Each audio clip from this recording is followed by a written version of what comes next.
পড়েছি। হোটেল থেকে একেবারেই চেক আউট করেই বেরিয়েছি।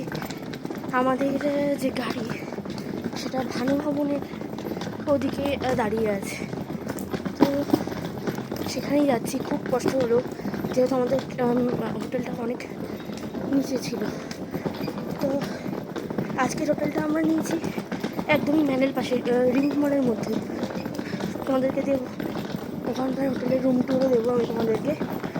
তো চলো, আমাদের অলরেডি দেরিও হয়ে গেছে, তবুও যাচ্ছি আর কি। 4:05 কি 10 বাজে এখন। চলো।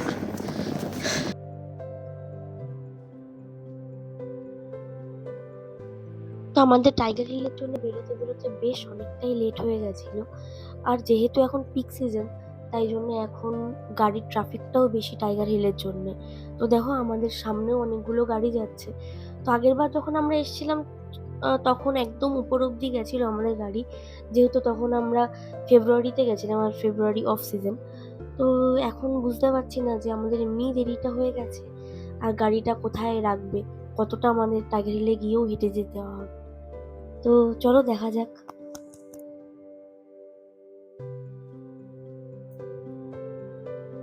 তো আস্তে আস্তে যেটা বলছিলাম, যেহেতু এটা পিক সিজন, তাই দেরি করলে গাড়ির ট্রাফিকটাও বেশি হয়ে যায়।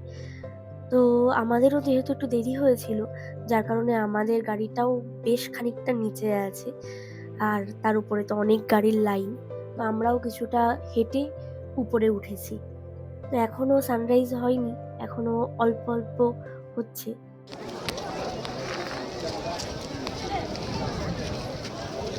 তোমরা দেখতেই পাচ্ছ সানরাইজ হয়ে গেছে। আর দেখো কত লোক এসছে দেখতে। সবসময় এরকমই ভিড় হয় টাইগার হিলে, পিক সিজনে তো আরও ভিড় হয়। এখন একটু কম, এরপরে আরও ভিড় হবে। আর আমরা যখন এসেছিলাম তখন এরকমই ভিড় ছিল, কিন্তু আমরা এটা দেখতে পাইনি। আমরা সানরাইজ দেখেছিলাম, কিন্তু কুয়াশার জন্য আমরা কাঞ্চনজঙ্ঘাটা দেখতে পাইনি। তো সেই ইচ্ছেটাও এবার পূরণ হয়ে গেল। তো আমরা টাইগার হিল থেকে খুব তাড়াতাড়ি চলে এসেছি, কিন্তু এখন তো হোটেলে আমাদের চেক ইন করতে দেবে না, তাই জন্যে আমরা একটুখানি ঘুরছি ফিরছি। রোপওয়েও এখনও খোলেনি, তাই আমরা একটা টি গার্ডেন চলে এলাম, কি নাম আমি জানি না। ছবি টবি তুলতে চলে এলাম। তবে এত সুন্দর আমরা দেখেছি, আগের বার এসে না একদম দেখতে পাইনি। এত সুন্দর আমরা দেখেছি কাঞ্চনজঙ্ঘা, পুরো রেঞ্জটাও দেখতে পেয়েছি। আর সেই যে বলে যে সূর্যের যে লাভাটা, সূর্যের যে আলোটা পড়ে, সেটাও দেখতে পেয়েছি। তোমাদেরকে দেখাচ্ছি টি গার্ডেনটা।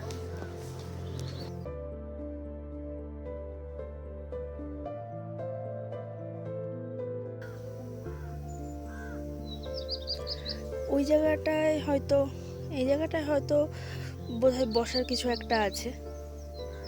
পুরোটা আমরা আসলে এরকমই টি গার্ডেনটা চাইছিলাম, যে একটু মধ্যে গিয়ে ছবি টবি তুলতে পারবো।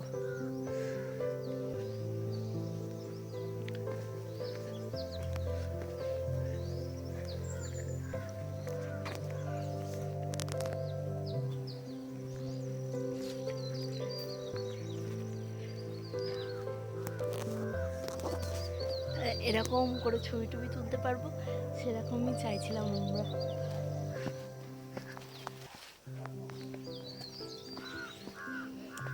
আমার হয়তো তোমরা শুনতে পাবে না ভয়েসটা, কারণ আমার ফোনের ক্যামেরাটা অতটা ভালো নয়। চেষ্টা করবো একটা মাইক কিনে নেওয়ার। একটা মাইক আমার ছিল বাড়িতে, কিন্তু সেটা নষ্ট হয়ে গেছে, যার জন্য এটা হয়নি। আর তোমরা যদি পাশে থাকো, তাহলে একটা হয়তো ভালো ফোনও নিয়ে নিতে পারবো, যেখান থেকে তোমরা ভালো দেখতেও পাবে, আবার আমার কথা শুনতেও পারবে। আগের বার দার্জিলিংয়ে এসে যেহেতু আমরা মোটামুটি সবই দেখেছিলাম, মনেস্ট্রি, মিউজিয়াম, পিস প্যাগোডা, তো সেগুলো এবার আর তাই জন্য লিস্টে রাখিনি। কিন্তু আগের বার যেহেতু কাঞ্চনজঙ্ঘা আমরা দেখতে পাইনি টাইগার হিলে গিয়ে, তো তোমরা দেখতেই পেলে আমরা টাইগার হিল থেকে কাঞ্চনজঙ্ঘা দেখেই এলাম। তাদেরকে এই টি গার্ডেনে নিয়ে এলেন। তো টি গার্ডেনটা হলো হ্যাপি ভ্যালি টি এস্টেট। তো এখানে আমরা খুব ছবি টবি তুলেছি। আসলে আমাদের ড্রাইভার দাদাটা সত্যিই খুব ভালো। দাদাটাই বললো যে তোমরা তো গোপালধারা দেখতে পাবো না, তো তোমাদের একটা চা বাগানে আমি নিয়ে যাই, তোমার ছবি টবি তোলো। তা আসলেই এত সুন্দর ভিউ, তোমরা শুধু দেখো যে পেছনে পেছনে আমাদের চা বাগান, আর সামনেটা দেখো ওয়েট, এই দেখো পুরো রেঞ্জের কাঞ্চনজঙ্ঘা সামনে। মানে এত সুন্দর একটা ভিউ, খুব সুন্দর ভিউ।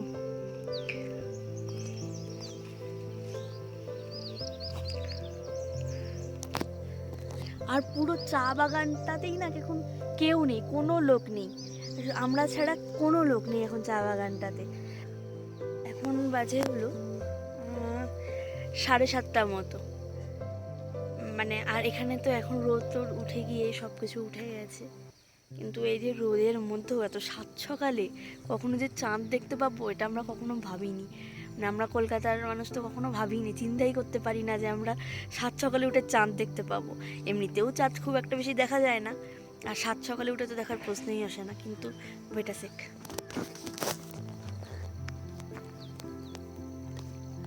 এই দেখো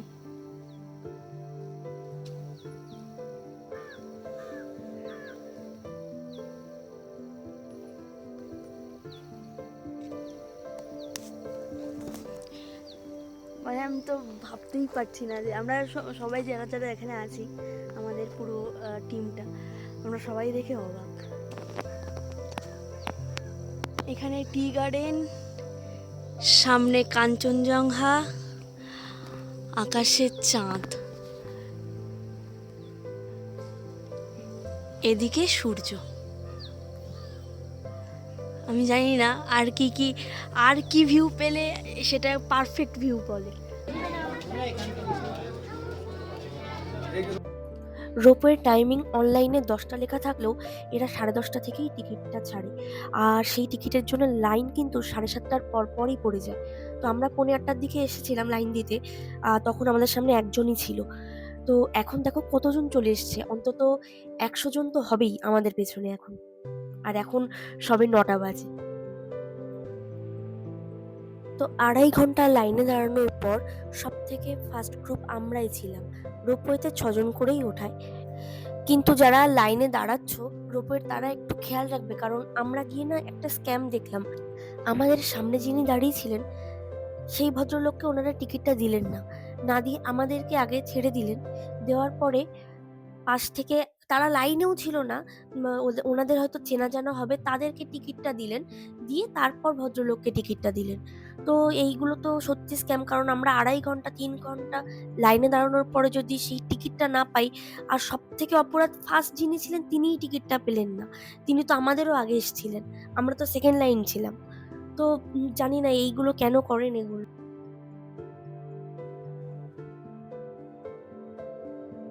আমরা এই রোপওয়েটা চড়ে এলাম, তেমন কিছুই নেই দেখার মতো, শুধু 260 টাকা দিয়ে ফালতু টিকিটটা কাটলাম, কিছুই নেই দেখার মতো।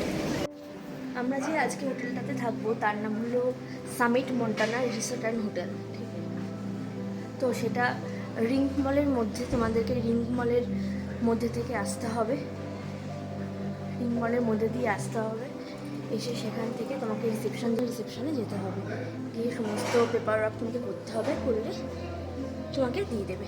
এটা হলো রিসেপশন, এসে আসার এরিয়া, এটা হলো রিসেপশন।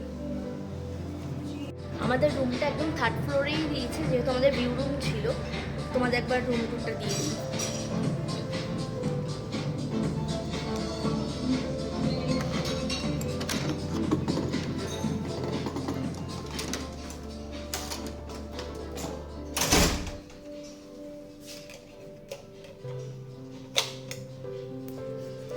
তো এটা ওয়াশরুম, আর এই যে রুমটা হলো 204 নম্বর রুম। এখানে আমাদের সব জিনিসপত্র আছে, চা, কফি, দুধ, কেটেল, সব কিছুই আছে, টিভিও আছে।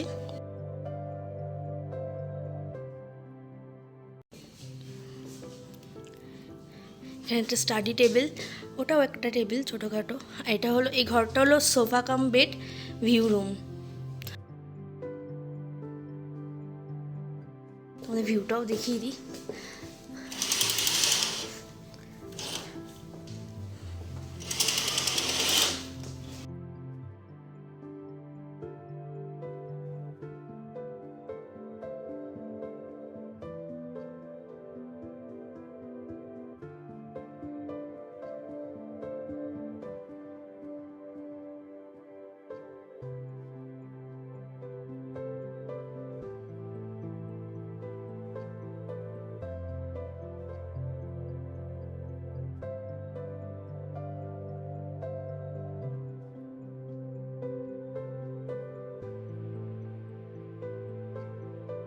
তোমাদেরকে একবার ওয়াশরুমটাও দেখিয়ে দিই।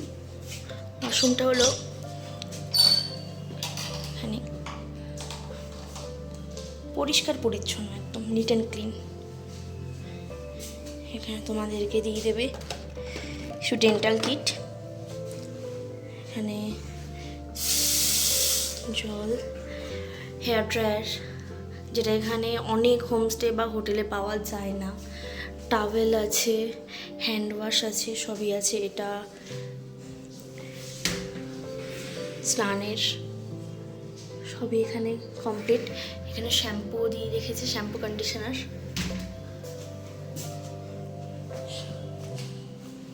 টায়ার্ড ছিলাম, রোপওয়ে চড়ে টাইগার হিল টিল দেখে এসেই সোজা খেয়ে ঘুমিয়ে পড়েছিলাম, তো তোমাদের সাথে আর কোনো কথা বলতে পারিনি। এখন যাচ্ছি একটু ম্যাল মার্কেটে ঘুরতে, এমনি হাঁটাচলা করতে, একটু হাঁটতে এদিক দিয়ে ওদিক দিয়ে ঘুরতে, কারণ ঘরের মধ্যে খুব গরম লাগছে। দার্জিলিংয়ে সবাই বলছে যে এইবার বোধহয় সব থেকে গরম পড়েছে দার্জিলিংয়ে এরকম গরম সচরাচর দেখা যায় না বা পড়ে না। তবুও একটা জ্যাকেট নিয়ে নিয়েছি, সন্ধেবেলার পর তো বোঝা যায় না যে ঠান্ডা পড়বে কি পড়বে না। তো এটা হলো রিং মল পেছনে, এখান দিয়েই বেরোবো, চকবাজারটা দেখবো, কারণ এখন তো ম্যাল মার্কেট, মহাকাল মার্কেট সব উঠে গেছে। তো এখন ফিরলাম। দার্জিলিংয়ে বৃষ্টি হচ্ছে এখন, আর বেশি কিছু কিনিনি। এই মামুনির জন্যে একটা ব্যাগ নিলাম, সবার জন্যই টুকটাক কিছু কিছু নিয়েছি, কিন্তু মামুনির জন্যেই কিছু নেওয়া হয়নি, তো মামুনির জন্যেই ব্যাগটা নিলাম। ম্যাল থেকে আসার পথে ক্লক টাওয়ারের ঠিক পাশেই আছে মহাকাল রেস্টুরেন্ট, সেখানে খুব ভালো বাঙালি খাবার পাওয়া যায়। তো তোমরা যারা এখানে এসে মোমো বা চাউমিন খেতে পারো না বা পারবে না, তারা ওখানে ট্রাই করে দেখতে পারো, ওখানে খুব ভালো বাঙালি খাবার পাওয়া যায়। আমরাও আজকে নিয়ে এসেছি, দেখো, ভেজ ফ্রায়েড রাইস, চিকেন কষা আর একটা লাচ্চা পরোটা। আমরা এখানে নিয়ে এসেছি, আমরা এখন খাবো। খেয়ে কালকেও আবার যেহেতু আমাদের যাওয়া আছে আর এক জায়গায়, আমরা তাড়াতাড়ি খেয়ে শুয়ে পড়বো। তো আমাদের খাওয়া দাওয়া সব কমপ্লিট। তো কালকে আবার দেখা হবে নতুন এক জায়গার সন্ধান নিয়ে। ততক্ষণ গুড নাইট।